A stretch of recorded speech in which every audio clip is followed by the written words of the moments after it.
പശ്ചിമേഷ്യയിൽ അമേരിക്ക ഇടപെടുമോ എന്ന കാര്യം അനിശ്ചിതമായി തുടരുന്നതിനിടയിൽ മറ്റൊരു പ്രധാനപ്പെട്ട ചോദ്യം ഇപ്പോൾ ലോകം ചർച്ച ചെയ്യുകയാണ്. അമേരിക്കയെ പോലെ മറ്റൊരു ലോകശക്തിയായ റഷ്യ ഈ സംഘർഷത്തിൽ ഇടപെടുമോ? കഴിഞ്ഞ ദിവസം റഷ്യൻ പ്രസിഡന്റ് വ്ളാഡിമിർ പുടിൻ നടത്തിയ ചില അഭിപ്രായ പ്രകടനങ്ങൾ ആ വഴിക്കുള്ള സംശയങ്ങൾ ബലപ്പെടുത്തുന്നതാണ്.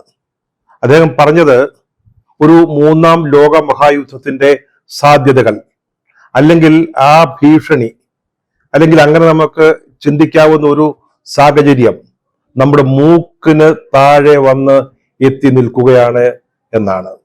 പശ്ചിമേഷ്യൻ പ്രശ്നത്തിൽ റഷ്യ ഇപ്പോൾ ഒരു ബാലൻസിങ് ആക്ടാണ് നടത്തിക്കൊണ്ടിരിക്കുന്നത്. ഇറാനെയോ അല്ലെങ്കിൽ ഇസ്രയേലിനെയോ തുറന്ന് പിന്താങ്ങുകയോ അവർക്ക് വേണ്ടി ശബ്ദമുയർത്തി സംസാരിക്കുകയോ ചെയ്യുന്നില്ല. പക്ഷെ കഴിഞ്ഞ ദിവസം പുടിനും ചൈനീസ് പ്രസിഡന്റ് ഷീ ജിൻ പിങ്ങും അവിടെ ഇസ്രയേൽ നടത്തുന്ന കടന്നാക്രമണങ്ങളെ അതിശക്തമായ ഭാഷയിൽ അപലപിച്ചിരുന്നു. അത് മാത്രമല്ല അവിടെ അമേരിക്ക ഇടപെടാൻ ആലോചിക്കുന്നതിനെ അല്ലെങ്കിൽ അതിന് നടത്തുന്ന ഒരു നീക്കത്തെ എതിർക്കുകയും ചെയ്തു. അതിനുശേഷം ഈ രണ്ട് നേതാക്കള് പുടിനും ഷീ ജിൻ പിങ്ങും ടെലിഫോണിൽ ദീർഘനേരം സംസാരിക്കുകയും മേഖലയിലെ സാഹചര്യങ്ങളെ വിലയിരുത്തുകയും ചെയ്തു. അതിനുശേഷം ഈ ടെലിഫോൺ ചർച്ചയുടെ പശ്ചാത്തലത്തിൽ റഷ്യ നടത്തിയ പ്രതികരണം അതിശക്തമായിരുന്നു. അതായത് അമേരിക്ക യാതൊരു കാരണവശാലും ഈ പ്രശ്നത്തിൽ ഇടപെടരുത്, ഇസ്രയേല് ഇപ്പോൾ നടത്തിക്കൊണ്ടിരിക്കുന്ന ആക്രമണങ്ങൾ അവസാനിപ്പിക്കുകയും വേണം എന്നുള്ളതായിരുന്നു. കഴിഞ്ഞ ദിവസം നടന്ന സെന്റ് പീറ്റേഴ്സ്ബർഗ് ഇന്റർനാഷണൽ എക്കണോമിക് ഫോറത്തിന്റെ ഒരു പ്ലീനറി സമ്മേളനത്തിൽ സംസാരിക്കുമ്പോൾ ലോകമഹായുദ്ധത്തിന്റെ സാധ്യതകളെ കുറിച്ച് അദ്ദേഹം പേരെടുത്ത് അങ്ങനെ പറഞ്ഞില്ലെങ്കിലും അത്തരത്തിലുള്ള ഒരു സാഹചര്യത്തിന്റെ സാധ്യതകളെ പറ്റി പുടിൻ സംസാരിക്കുകയുണ്ടായി. പശ്ചിമേഷ്യയിലെ വളരെ അസ്വസ്ഥാജനകമായ ഒരു സാഹചര്യമാണ് ഇപ്പോൾ നിലനിൽക്കുന്നത്. അത് കൂടുതൽ വഷളായി വരികയാണ്, അല്ലെങ്കിൽ അത് കൂടുതൽ വളർന്നു വരികയാണ്. ഇപ്പോൾ അത് നമ്മുടെ മൂക്കിന്റെ താഴെ എത്തി നിൽക്കുന്നു. അത് ഏത് തരത്തിലേക്കും വളർന്ന് വികസിക്കാൻ പറ്റും. അതുകൊണ്ട് സമാധാനപരമായ വഴികളിലൂടെ അതിനൊരു പരിഹാരം കണ്ടെത്തുക എന്നുള്ളത് വളരെ പ്രധാനമാണെന്നാണ് അദ്ദേഹം സെന്റ് പീറ്റേഴ്സ്ബർഗിൽ നടന്ന ഈ സമ്മേളനത്തില് എക്കണോമിക് ഫോറത്തിന്റെ സമ്മേളനത്തിൽ പറഞ്ഞത്. പശ്ചിമേഷ്യയിൽ ഏറെ താല്പര്യങ്ങളുള്ള ഒരു രാജ്യമാണ് റഷ്യ. അവർക്ക് ഇറാനുമായി വളരെ നല്ല സൗഹൃദ ബന്ധമാണുള്ളത്. ഇസ്രയേലുമായിട്ട് വലിയ ശത്രുതാ മനോഭാവം ഇല്ലെങ്കിലും ഇറാൻ അവരുടെ ഏറ്റവും അടുത്ത ഒരു സൗഹൃദ രാജ്യമാണ്. അത് മാത്രമല്ല അവർ തമ്മിൽ സൈനികമായ ചില സഹകരണങ്ങളുമുണ്ട്, ചില കരാറുകളുണ്ട്. സ്ട്രാറ്റജിക് പാർട്ണർഷിപ്പിന് അല്ലെങ്കിൽ തന്ത്രപ്രധാനമായ പങ്കാളിത്തത്തിന് കഴിഞ്ഞ ജാനുവരിയിൽ ഈ രണ്ട് രാജ്യങ്ങൾ തമ്മിൽ ഒരു കരാർ ഉണ്ടാക്കുകയും ചെയ്തിരുന്നു. ഈ മേഖലയിൽ റഷ്യയുടെ ഏറ്റവും അടുത്ത സുഹൃത്ത് രാജ്യം എന്ന് പറയുന്നത് സിറിയ ആയിരുന്നു. അവിടുത്തെ ഏകാധിപതിയായിരുന്ന അൽ ബാഷർ ആസാദ് അട്ടിമറിക്കപ്പെട്ടു. അദ്ദേഹം ഭരണത്തിൽ നിന്ന് നിഷ്കാസിതനായി. സിറിയയിലെ ഒരു റിബൽ സൈന്യമാണ് ആസാദിനെ വീഴ്ത്തിയത്. ഇത് റഷ്യയ്ക്ക് ഏറ്റവും ഒരു വലിയ ആഘാതമായിരുന്നു, ഒരു തിരിച്ചടി എന്ന് തന്നെ പറയാം. ഇപ്പോൾ ആസാദ് മോസ്കോയിലാണ്. പുടിൻ അദ്ദേഹത്തെ അവിടെ കൊണ്ടുവന്ന് വളരെ സുരക്ഷിതമായി പാർപ്പിച്ചിരിക്കുകയുമാണ്. റഷ്യ ഉക്രൈനുമായിട്ട് സംഘർഷം തുടങ്ങിയതിനെ തുടർന്ന് ഇറാൻ അവരോടുള്ള താല്പര്യത്തിൽ ഒരു കുറവ് സംഭവിച്ചിരുന്നു. പക്ഷെ ഇപ്പോൾ അത് കൂടുതൽ ശക്തിപ്പെടുകയാണ്. കാരണം സിറിയ വീണതോടെ, സിറിയയിലെ റഷ്യയോട് താല്പര്യമില്ലാത്ത ഒരു ഭരണകൂടം അധികാരത്തിൽ വന്നതോടെ ഇപ്പോൾ അവശേഷിക്കുന്ന മറ്റൊരു സഖ്യകക്ഷിയായ ഇറാനെ കൈവിടാൻ അല്ലെങ്കിൽ അവരുടെ താല്പര്യങ്ങൾക്ക് എതിര് നിൽക്കാൻ റഷ്യക്ക് കഴിയുകയില്ല.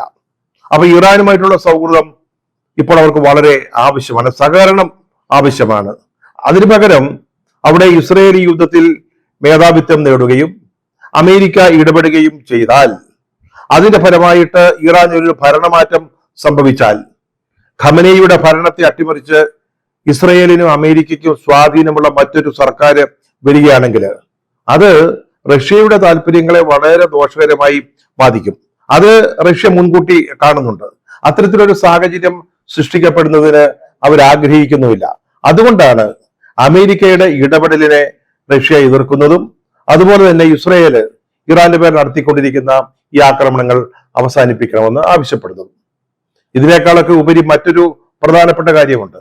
ഇറാന്റെ ആണവ പരീക്ഷണങ്ങൾ അല്ലെങ്കിൽ ആണവ പദ്ധതികൾ, അതുമായിട്ട് ഏറ്റവും അടുത്ത് സഹകരിച്ച് പ്രവർത്തിക്കുന്ന ഒരു രാജ്യമാണ് റഷ്യ.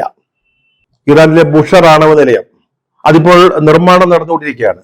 അതിന്റെ ചുമതല റഷ്യക്കാണ്. അത് സംബന്ധിച്ച് റഷ്യയും ഇറാനും തമ്മിൽ ഒരു കരാർ തന്നെ ഉണ്ടാക്കിയിട്ടുണ്ട്. റഷ്യൻ വിദഗ്ധന്മാർ ഇപ്പോഴും അവിടെ ജോലി എടുത്തുകൊണ്ടിരിക്കുകയാണ്. ഈ യുദ്ധ സാഹചര്യത്തിലും അവരെ അവിടെ നിന്ന് പിൻവലിക്കാൻ റഷ്യ തയ്യാറായിട്ടില്ല. അതുകൊണ്ട് തന്നെയാണ് റഷ്യ ഇസ്രായേലിനെ വളരെ വ്യക്തമായിട്ട് അറിയിച്ചിട്ടുള്ളത്, ബുഷറിലെ ആണവ നിലയത്തിന് നേർക്ക് യാതൊരു തരത്തിലുള്ള ആക്രമണങ്ങളും പാടില്ല എന്ന്. ഈ ബുഷർ മാത്രമല്ല, വേറെ 2 ആണവ നിലയങ്ങൾ കൂടി നിർമ്മിക്കുന്നതിന് ഇറാൻ റഷ്യയുമായിട്ടൊരു ധാരണ ഉണ്ടാക്കിയിരിക്കുകയാണ്. അപ്പൊ ഈ ഒരു സാഹചര്യം, ആണവ പദ്ധതികളിൽ തന്നെ റഷ്യ സഹകരിക്കുന്ന ഈ ഒരു പ്രത്യേക സാഹചര്യം, അതുകൊണ്ടൊക്കെ തന്നെ അവിടെ ഇറാന് തകർച്ച സംഭവിക്കുന്ന, വീഴ്ച സംഭവിക്കുന്ന ഒരു അവസ്ഥയാണ് ഉണ്ടാവുന്നതെങ്കിൽ റഷ്യക്ക് ഇടപെടാതെ മറ്റു വഴികളില്ലാതെ വരും.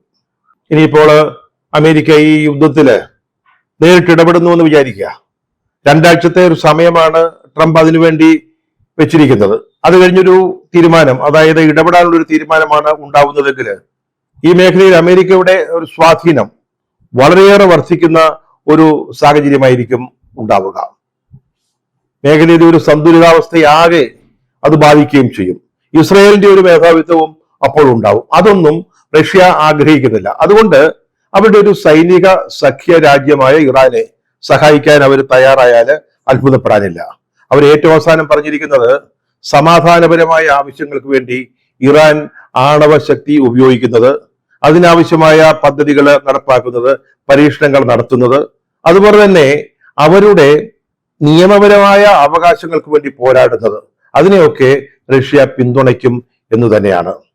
റഷ്യ ഇക്കാര്യത്തിൽ ഒരു നിലപാടെടുക്കുകയാണെങ്കിൽ, അമേരിക്ക ഇടപെടുന്ന സാഹചര്യത്തിൽ അമേരിക്കക്കെതിരായിട്ട് സൈനികമായ ഒരു ഇടപെടലിന് തന്നെ തയ്യാറാവുകയാണെങ്കിൽ സ്വാഭാവികമായിട്ടും ചൈനയ്ക്കും അവിടെ അവരുടേതായ താല്പര്യങ്ങളുണ്ട്. അവരൊന്നിച്ചാണ് നിൽക്കുന്നത്. റഷ്യ ഇടപെട്ട് കഴിയുമ്പോൾ അത് റഷ്യക്ക് മാത്രമായിട്ട് വിട്ടുകൊടുക്കാതെ ചൈനയും ഈ പ്രശ്നത്തിൽ ഇടപെടും. അപ്പോൾ പശ്ചിമേഷ്യയിലെ ഇപ്പോഴത്തെ സാഹചര്യം, ഇപ്പോൾ ഇറാനും ഇസ്രയേലും തമ്മിൽ നടക്കുന്ന ഈ കോൺഫ്ലിക്റ്റ് അല്ലെങ്കിൽ സംഘർഷം, അത് ഏതേത് തലങ്ങളിലേക്ക് വളരും എന്ന് നമുക്ക് ഇപ്പോൾ പ്രവചിക്കാൻ സാധിക്കില്ല. ഇതിനിടെ ഫ്രാൻസിന്റെയും ജർമ്മനിയുടെയും ബ്രിട്ടന്റെയും വിദേശകാര്യമന്ത്രിമാര് ഇറാൻ വിദേശകാര്യമന്ത്രി അബ്ബാസ് അറക്ചിയുമായി നടത്തിയ ചർച്ചകൾ വിജയത്തിലെത്തിയില്ല. കാരണം നമ്മൾ ഇന്നലത്തെ എപ്പിസോഡിൽ പറഞ്ഞതുപോലെ അതൊരു ഏകപക്ഷീയമായ അജണ്ടയാണ് ഉണ്ടായിരുന്നത്. അതായത് ഇറാൻ അവരുടെ ആണവ പരീക്ഷണങ്ങൾ അല്ലെങ്കിൽ പദ്ധതികൾ നിർത്തിവെക്കണം, അത് ന്യൂട്രലൈസ് ചെയ്യണം, അത് വേണ്ടെന്ന് വെക്കണം. ആ ഒരു അജണ്ടയാണ് വെച്ചിരുന്നത്. പക്ഷെ അതനുസരിച്ചുള്ള ഒരു ചർച്ചയ്ക്ക് ഇറാൻ തയ്യാറായിരുന്നില്ല. അത് മാത്രമല്ല, ഈ കൂടിക്കാഴ്ചയിൽ അറക്ചി പറഞ്ഞത്, ഇസ്രയേലിയെ ആക്രമണങ്ങൾ തുടർന്നുകൊണ്ടിരിക്കുമ്പോൾ ടെഹ്റാനെതിരായിട്ട്, മറ്റ് ഇറാനിയൻ പ്രദേശങ്ങൾക്കെതിരായിട്ട്, അവരുടെ ആണവ പദ്ധതികൾക്കെതിരായിട്ട്, അവരുടെ പാർപ്പിട സമുച്ചയങ്ങൾ ലക്ഷ്യമാക്കി ആക്രമണങ്ങൾ നടന്നുകൊണ്ടിരിക്കുമ്പോൾ എങ്ങനെയാണ് ഞങ്ങൾ മാത്രമായിട്ടൊരു വെടിനിർത്തലിനെ പറ്റി ചർച്ച ചെയ്യുക? ഇതിൽ ഇസ്രയേലിന്റെ കക്ഷിയല്ല, ഇറാനുമായിട്ട് മാത്രമാണ് ചർച്ച നടക്കുന്നത്. അത്തരത്തിലൊരു സംഭവം അല്ലെങ്കിൽ ഏർപ്പാട് നടത്താൻ പറ്റില്ല, അല്ലെങ്കിൽ അത് അസാധ്യമാണ് എന്ന ഒരു നിലപാടാണ് ഇറാൻ വിദേശകാര്യമന്ത്രി എടുത്തത്. അത് മാത്രമല്ല, അവരുടെ ആണവ പദ്ധതികൾക്ക് നേർക്ക് ഇസ്രയേല് നടത്തിയിട്ടുള്ള ആക്രമണങ്ങൾ യുദ്ധ കുറ്റമാണ്. അത് ഞങ്ങളുടെ സ്വാതന്ത്ര്യമാണ്, ഞങ്ങളുടെ അവകാശമാണ്. ഞങ്ങളുടെ രക്ഷയ്ക്ക് വേണ്ടി അല്ലെങ്കിൽ ഞങ്ങളുടെ വികസനപരമായ ആവശ്യങ്ങൾക്ക് വേണ്ടി ആണവ ഊർജം ഉപയോഗിക്കുന്നതിനുള്ള പദ്ധതികൾ നടപ്പാക്കുക, പരീക്ഷണങ്ങൾ നടത്തുക ഞങ്ങളുടെ അവകാശമാണ്. അതിനെ തകർക്കാൻ ഇസ്രയേൽ ശ്രമിക്കുന്നത് ഒരു യുദ്ധക്കുറ്റമാണെന്ന് വരെ അവർ പറയുകയുണ്ടായി. അതുകൊണ്ട് ഞങ്ങൾ ഇനിയും ചർച്ച ചെയ്യാൻ തയ്യാറാണ്. ആ ചർച്ചയുടെ വാതിലുകൾ ഇറാൻ അടച്ചിട്ടില്ല. യൂറോപ്യൻ യൂണിയനിലെ ഈ വിദേശകാര്യ മന്ത്രിമാരുമായിട്ടുള്ള ചർച്ച അത് വേണമെങ്കിൽ തുടരാം. പക്ഷേ ഒരു കണ്ടീഷൻ, ഒരു ഉപാധി അതിൽ വേണം. അതായത് ഇസ്രയേല് അവരുടെ ആക്രമണങ്ങൾ അവസാനിപ്പിച്ചിട്ട് വേണം നമ്മൾ ഇനി ഈ സന്ധി സംഭാഷണത്തെക്കുറിച്ച് അല്ലെങ്കിൽ ആണവ പദ്ധതികളെ കുറിച്ചൊക്കെ സംസാരിക്കേണ്ടത്. അതാണ് ഇപ്പോൾ ഇറാൻ എടുത്തിരിക്കുന്ന നിലപാട്. അമേരിക്കയ്ക്ക് ഈ ചർച്ചയോട് വലിയ താല്പര്യം ഉണ്ടായിരുന്നില്ല. ട്രംപ് പറഞ്ഞത് ഒന്നും നടക്കാൻ പോകുന്നില്ലെന്നാണ്. പശ്ചിമേഷ്യയില് സമാധാനത്തിന് വേണ്ടിയുള്ള ഏതൊരു ചർച്ചയിലും ട്രംപ് അല്ലെങ്കിൽ താനൊരു പങ്കാളിയായിരിക്കണമെന്നാണ് അദ്ദേഹത്തിന്റെ ആഗ്രഹം. അദ്ദേഹത്തെ മറികടന്നുകൊണ്ട് അമേരിക്കയെ കൂട്ടത്തിൽപ്പെടുത്താതെ യൂറോപ്യൻ രാജ്യങ്ങളിലെ വിദേശകാര്യമന്ത്രിമാരെ ഈ ഒരു ചർച്ചയ്ക്ക് മുൻകൈ എടുത്തത് അദ്ദേഹം ഇഷ്ടപ്പെട്ടില്ല, ഇഷ്ടപ്പെടുന്നുമില്ല. അതുകൊണ്ട് തന്നെ ഇതുകൊണ്ടൊരു പ്രയോജനം ഉണ്ടാകാൻ പോകുന്നില്ല. ട്രംപ് പറഞ്ഞത് ഇറാൻ ആഗ്രഹിക്കുന്നത് ഞങ്ങളുമായി ചർച്ച ചെയ്യാനാണ്, അതായത് അമേരിക്കയുമായി ചർച്ച ചെയ്ത് പ്രശ്നം പരിഹരിക്കണമെന്നാണ് ഇറാന്റെ ആഗ്രഹം എന്നാണ്. ഇപ്പോൾ നമ്മൾ നേരത്തെ പറഞ്ഞതുപോലെ 2 ആഴ്ചക്കുള്ളിൽ ഒരു തീരുമാനമെടുക്കും, ഏത് സൈനികമായി നേരിട്ട് ഇടപെടുന്ന കാര്യത്തിൽ. അതൊരുപക്ഷെ ഈ സമയം കൊണ്ട് ഇറാനുമായിട്ടൊരു ചർച്ചയ്ക്ക് വഴി തുറക്കാൻ, അല്ലെങ്കിൽ അവരുടെ ആണവായുധ നിർമ്മാണ പരിപാടികൾ നിർത്തിവെപ്പിക്കാൻ ഒരവസരം കിട്ടുമോ, ഉണ്ടാകുമോ, അതൊരു സാധ്യതയുണ്ടോ എന്ന് നോക്കുന്നതിനാണ് എന്നാണ് ചില നയതന്ത്ര വിദഗ്ധർ കരുതുന്നത്. അതേസമയം ഈ 2 ആഴ്ച സമയം എന്ന് പറയുന്നത് ട്രംപിന്റെ വളരെ തന്ത്രപരമായ ഒരു നീക്കമായിട്ട് ചില സൈനിക വിദഗ്ധരും ചൂണ്ടിക്കാണിക്കുന്നുണ്ട്. കാരണം അവർക്ക് യുദ്ധത്തിൽ നേരിട്ട് ഇടപെടണമെങ്കിൽ പശ്ചിമേഷ്യയില് അവർക്ക് ആവശ്യമായ ആയുധങ്ങളും മറ്റു യുദ്ധസാമഗ്രികളും എത്തിക്കണം. അതിനുള്ള ഒരു സമയം ലഭിക്കുന്നതിന് വേണ്ടിയാണ് ഈ 2 ആഴ്ച എന്ന് പറയുന്ന ഒരു കൗണ്ട് ഡൗൺ അദ്ദേഹം പ്രഖ്യാപിച്ചിരിക്കുന്നത് എന്ന ചിന്തയും ഉണ്ട്. അതിനിടെ ഗൾഫിലെ ചില അമേരിക്കൻ താവളങ്ങളിൽ നിന്ന് അവരുടെ വളരെ വിലപ്പെട്ട ചില വാർ അസറ്റ്സ്, വിമാനങ്ങൾ അടക്കമുള്ളത് മാറ്റി സുരക്ഷിത സ്ഥാനങ്ങളിലേക്ക് മാറ്റി എന്ന റിപ്പോർട്ടുകളും വരുന്നുണ്ട്. അതായത് അമേരിക്ക ഒരു തീരുമാനമെടുത്ത് ആക്ഷൻ തുടങ്ങുന്നതിന് മുമ്പായിട്ട് ഇറാൻ ഈ ഗൾഫ് മേഖലയിലുള്ള അമേരിക്കൻ താവളങ്ങളെ ലക്ഷ്യമിടുമോ എന്നൊരു സംശയത്തിന്റെ പേരിലാണ് ഈ നടപടി. ഇറാനിലുള്ള ഫോർദോ ആണവ നിലയമാണ് ഇപ്പോഴും ഇസ്രയേലിന്റെ കണ്ണിലെ ഒരു വലിയ കരടായിട്ട് അവശേഷിക്കുന്നത്. അവരാഗ്രഹിച്ചത് അല്ലെങ്കിൽ പ്രതീക്ഷിച്ചത് അമേരിക്കയുടെ സഹായത്തോടു കൂടി ഈ ആണവ പരീക്ഷണ നിർമ്മാണ കേന്ദ്രം തകർക്കാം എന്നുള്ളതായിരുന്നു. സ്വന്തം നിലയ്ക്ക് അത് ചെയ്യുന്നതിന് പറ്റിയ ആയുധങ്ങൾ ഇസ്രയേലിന്റെ പക്കലില്ല. നമ്മൾ നേരത്തെ പറഞ്ഞ പോലെ GBU-57 എന്ന് പറയുന്ന ബങ്കർ ബസ്റ്റർ ബോംബുകൾ അതിനാവശ്യമാ. അത് അമേരിക്കയുടെ പക്കൽ മാത്രമേ ഉള്ളൂ. അത് വഹിക്കുന്നതിന് അല്ലെങ്കിൽ അത് പ്രയോഗിക്കുന്നതിന് B-2 സ്ഥലത്ത് ബോംബറുകൾ വേണം. അതും അമേരിക്കയ്ക്ക് മാത്രമേ കൈവശമുള്ളൂ. അപ്പൊ അമേരിക്കയുടെ സഹായം കൂടാതെ ഫോർദോ ആണവ നിലയത്തെ ആക്രമിക്കാൻ പറ്റില്ല എന്നാണ് പൊതുവെയുള്ള ധാരണ. കാരണം അത് നമ്മളിവിടെ പറഞ്ഞിട്ടുള്ളതുപോലെ സമനിരപ്പിൽ നിന്ന് 80 മീറ്റർ താഴെ പാറ തുറന്നുണ്ടാക്കിയ ബങ്കറുകളിലാണ് പ്രവർത്തിക്കുന്നത്. അത് ഭേദിച്ച് അത്തരത്തിലുള്ള കേന്ദ്രങ്ങളെ തകർക്കണമെങ്കിൽ GBU-57 ബങ്കർ ബസ്റ്റർ ബോംബുകൾ തന്നെ വേണം. അത് ഒരു പ്രത്യേക രീതിയിലാണ് പ്രവർത്തിക്കുന്നത്.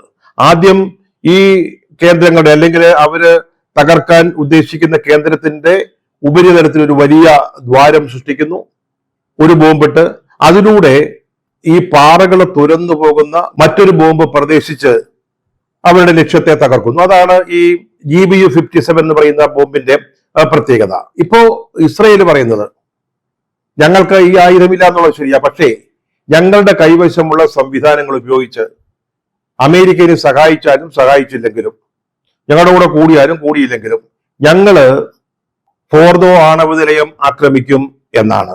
അല്ലെങ്കിൽ 72 മണിക്കൂറിനുള്ളിൽ അമേരിക്ക ഇക്കാര്യത്തിൽ ഒരു തീരുമാനമോ നിലപാടോ പറയണം.